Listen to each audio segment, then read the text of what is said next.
Welcome to Talent Instinct, an electrifying space where we dive into how construction business owners revamp their hunt for top-tier talent by instinctivizing their efforts. It's time to spice up relying on systems and processes and discover prime insights on how to smartly apply their most important aspect, their instinct, as well as intellect, to pinpoint individuals who don't just fit in, but flourish. Let's face it, making the right hire for your business has never been more paramount. The stakes of the wrong hire can disrupt performance, profit, culture, and succession planning. Talent Instinct isn't about playing it safe. It's about conquering with calculated instinct.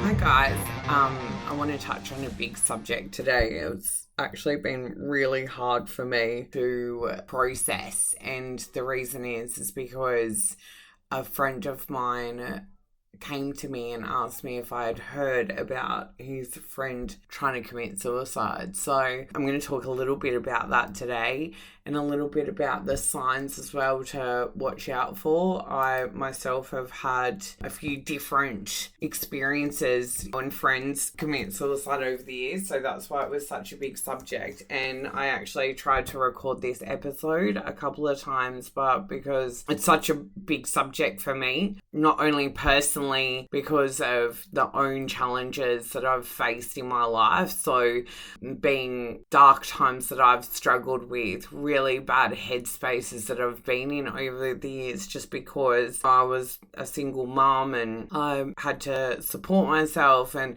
there's so many layered reasons to why at different times for me I went into a really, really dark headspace and couldn't really see out of it. Didn't know how I was going to get through, how I was going to see another day. And I think, the perfect contender or personality for people to think that I'm okay. And I've always found it really hard to let people know how bad I really am in my own headspace. And I put on a good show. I seem like a really strong person. I seem like I'm going to handle it. I seem like I'll wake up the next day and I'll get through it. And when there's been some really hard times, when my dad passed away when I was really young and I didn't have the family support that I needed, so I felt really alone, especially when I moved up to Queensland. So there was so many triggers for me hearing this particular story as well. Very, very similar to a story that I experienced with a friend of mine when I was about 20. I'm going to go through those particular maybe things to just look out for and the things that I make sure that I look out for when it comes to seeing the signs of people that are not in a good place and that could potentially be suicidal. I'm going to try and not use specifics. I do not want to try and trigger anyone else in any way, shape or form. So if it is going to be triggering, take the time now not to listen to the rest of this story. So I had a friend, as I said, when I was 20 years old, and he was depressed for a really long time, but from the outside world he looked like he was sort of coping. He spent time with a friend of mine all day, went through, and he sort of got back on a mildly positive note. And my friend literally said to him, I will be back in a couple of hours, because he could see that he was in a really dark place and, shouldn't be left alone. He literally went out the back of his place and hung himself from a tree. And it's so devastating to people around you. But I think what people don't understand about being at that level of depression is not only does it change your brain chemistry, so it makes that harder and harder. The self-talk obviously that they have and chatter that they have going on in their brain is just this continuous reminder that their life isn't good. And I think that with social media the way it is, And the fact that we look like we're always supposed to be happy, or we don't drive this car, or don't go on holidays, or we don't have this amazing life, then it's not good enough. Our lives don't matter. One of the things that got me as this particular person was charismatic, good looking, had a great job, from the outside looked like he's had a great life. I've had a few workers over the years that I could tell something was wrong, and it was just slightly like they were still turning up to work and trying to, again, shove down their feelings. But I actually pulled them aside and I asked them, I was like, what's going on with you? Like, what's different? What's happening? There's obviously something happening in your life that's not great. One worker I did have turn around and apologize to me and say that they tried to commit suicide. That breaks my heart.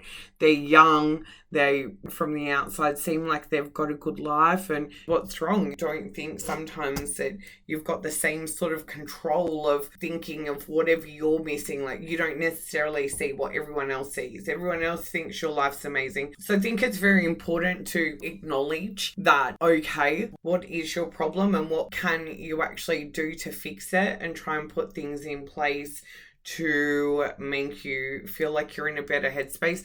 Me personally, I've actually started listening to guided meditation, which was just on YouTube, and I'd fall asleep to it every night. Positive affirmations. I still have them on my phone. I've downloaded some apps. They cost nothing, that give me about 5 reminders through the day. And they just say things like, you're doing well. How good's this? Like, whatever it is, you can set it to whatever you need to listen to, but it's just that positive thinking that I gets yourself out of it. But when I moved up here from Sydney, I realized that I definitely had a lot of negative chatter, and we all do.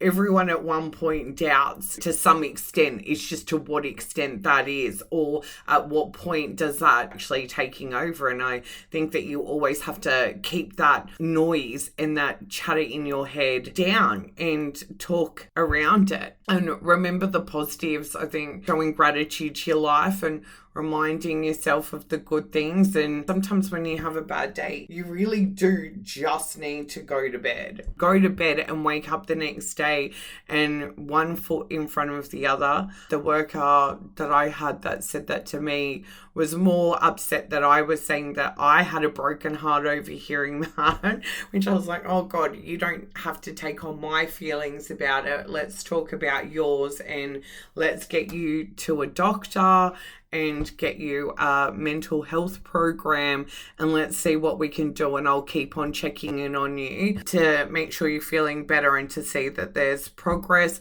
I was lucky enough that he also has a worker of mine where they discussed what was going on, and he was nice enough to make sure that he could stay at his house and keep him company for a bit until he got himself back into a better place. And also his family came home from holidays, so he wasn't left alone.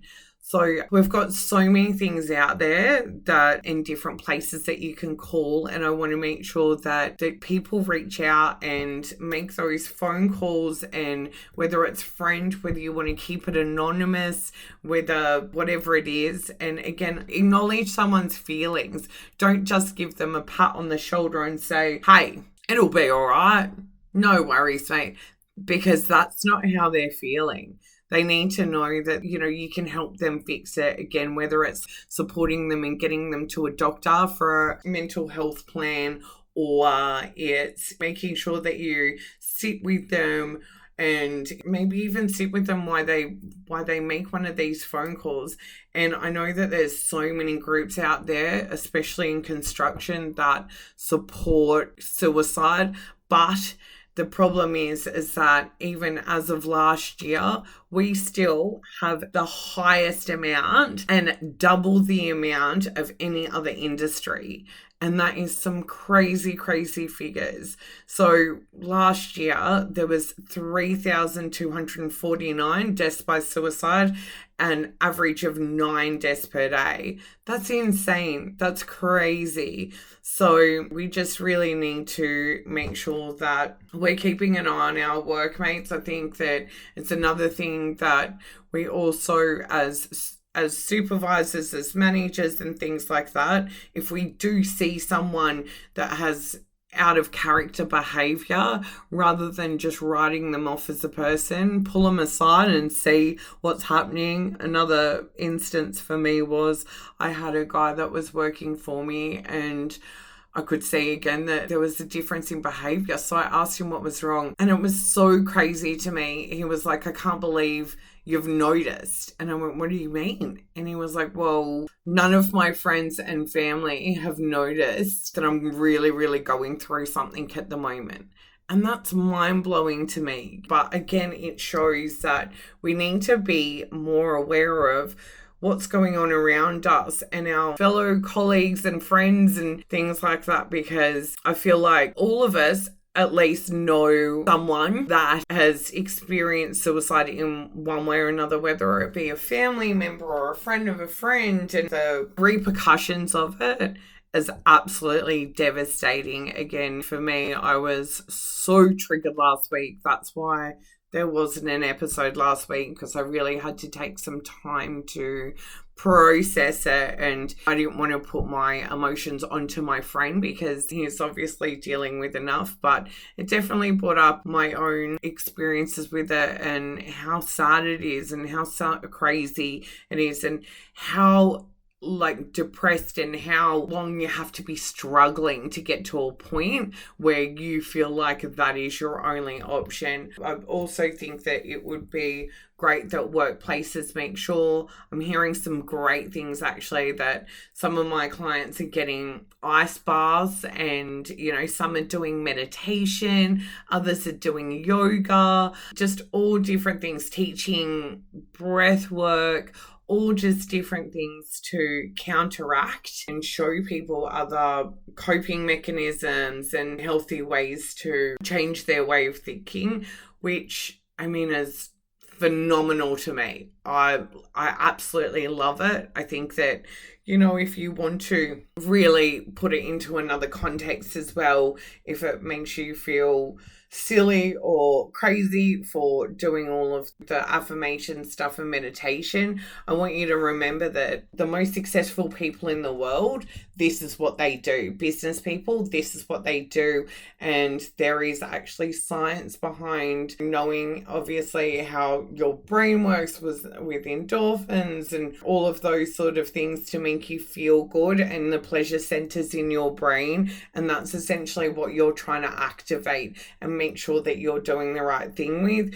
And that's what you have to remember, is that meditation and yoga and those sorts of things, and really taking time out, and again, managing that voice in your head and being positive and always looking at the positive in life. I always put it to that there's a saying, like the whole red car theory, that theory behind, if you were looking at car that you want to purchase, you actually start seeing that car on the road sort of everywhere. And that's the same sort of thing when it comes to positive thinking. If you keep on training yourself to think positively, to see opportunities, to be happy, then that's again what you're going to fester, what you're going to keep on growing. If you are in a bad place in your head, it's going to take you absolutely nothing to again put some meditation on or happy affirmations and give it a go. See if you feel better after a week or 2 weeks or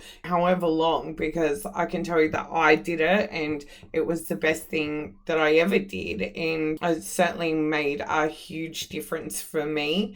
I'm going to leave some numbers here for anyone that is feeling like they are suicidal or they know someone that needs some support or any kind of support. Lifeline Australia is 13 11 14. We've got Mates in Construction as well, and we've also got CIASP, Construction Industry Alliance for Suicide Prevention.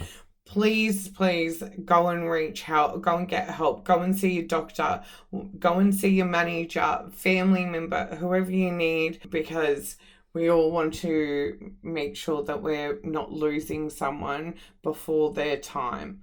Thank you guys for your understanding. Appreciate everything today. Please feel free to leave your comments, and we will put all of the numbers and services that I've listed here today in the comments.